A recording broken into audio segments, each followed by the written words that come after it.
और जैसा कि कई दिनों से मामला चल रहा था, AIBE, जिसे ऑल इंडिया बार एग्जामिनेशन कहते हैं, और जिसको वर्ष 2010 के बाद से बार काउंसिल ऑफ इंडिया ने नए रजिस्टर्ड एडवोकेट्स के लिए मैंडेटरी कर दिया था, जिन्होंने 2010 के बाद की है। तो उसके लिए आप लोगों ने कई सारे यूट्यूब में चैनल्स में सुना होगा कि सुप्रीम कोर्ट ने ख़त्म कर दी, सुप्रीम कोर्ट ने ये कर दिया, सुप्रीम कोर्ट ने AIB अब नहीं होगी, लगातार आ रहे थे ये। और मेरा मानना है कि ये कंटेम्प्ट ऑफ कोर्ट था, लेकिन आजकल न्याय व्यवस्था आपको पता है कैसे चल रही है देश की। कुछ भी कह लो, कुछ भी कह लो, कुछ होता नहीं है। यूट्यूब में इस लालच से कि लोग उनके व्यूज बढ़ेंगे, उन्हें पैसे मिलेंगे, लोग झूठा बेकार की बातें करते हैं। आप देखते हो कि टीवी में सबसे पहले खबर होती है कि अडवाणी मर गए, फला मर गए, फला मर गए, एक्सीडेंट हो गया, जया भादुड़ी, अमिताभ बच्चन।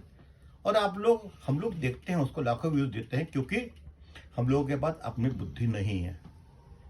अब आते हैं बात AIBE की। कल मुझे पता चला है कि BCI के ने लोड कर दिया प्रोसेस, AIBE 17 शुरू कर दी है, और अभी COP पे कोई निर्णय नहीं लिया गया है, जबकि अधिकांश अधिवक्ताओं का सर्टिफिकेट ऑफ प्रैक्टिस जो इश्यू हुआ था 5 साल के लिए, वो खत्म हो चुका है या होने वाला है, और उसको BCI ने एक लेटर के द्वारा तब तक एक्सटेंड कर दिया जब तक कोई फर्दर आदेश ना हो।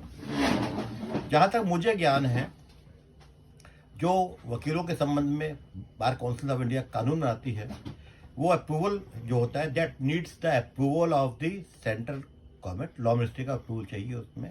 जो भी एडवोकेट एक्ट के अंतर्गत या bar council of India rules के अंतर्गत कोई नोटिफिकेशन या ऑर्डर या रूल बनता है या नया कोई प्रस्ताव आता है, तो उसके लिए BCI प्रस्ताव भेजती है और जिसे लॉ मिनिस्ट्री तय करती है।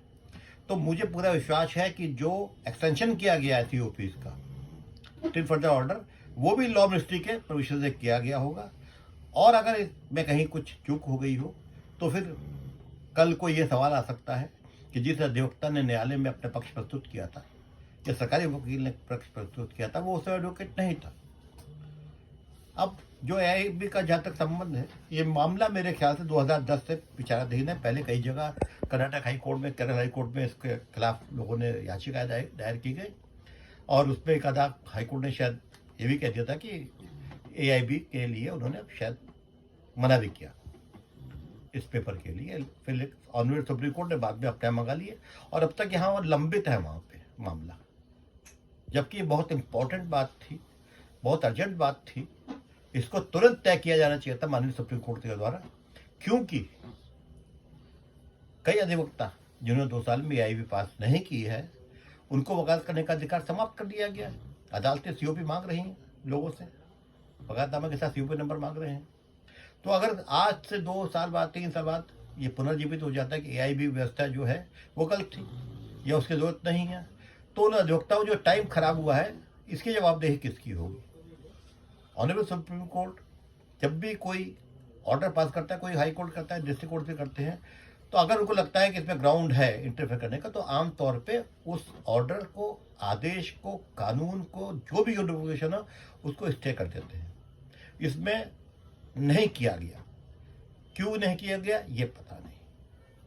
कल को अगर ये ऑनरेबल सुप्रीम कोर्ट ये तय करता है, कल या 5 साल बाद, 10 साल बाद, जब भी होता है, क्यूरेटिव होती है, रिव्यू होता है, उसके बाद तय होता है कि नहीं, इसकी आवश्यकता नहीं थी, गलत था ये अधिकार नहीं था लॉ मिनिस्ट्री को, जिन्होंने ऑलरेडी LLB कर रखे, जो एडवोकेट रजिस्टर्ड है, उनको under advocate act AIB already bar examination paper देना। तो वो स्थिति क्या होगी? मेरे ख्याल से COP के मामले में और AIB के मामले और आम मामलों में भी अगर एडमिट होती है कोई पिटीशन किसी तरह की भी, तो निश्चित तौर पे तब during the pendency of that उसको स्टे हो जाना चाहिए था। क्योंकि अगर किसी आदमी को लग गई फांसी और सुप्रीम कोर्ट ने या क्या कहते हैं SLP एडमिट कर ली है, अगर डेथ सेंटेंस, और डेथ सेंटेंस रोकी नहीं, तब क्या होगा? तो ऐसे मामले में निश्चित तौर पे जहाँ ऐसे गंभीर मामले हों, जहाँ पे 16-17 लाख लोगों की ज़िंदगी का सवाल हो, जिसमें से 8 या 9 लाख लोगों की सीओपी की वजह से वकालत ख़त्म हो की जा चुकी है, तो वहाँ पे कुछ ना कुछ ऐसा आदेश पारित करना चाहिए था जिससे, लेकिन अब बहरहाल तो जो आदेश आया है, जो बच्चे विद इन लास्ट 2 ईयर्स या पहले के भी रजिस्टर्ड हैं, तो they will have to take the AIB papers, देना पड़ेगा। Best of luck to them. Thank you.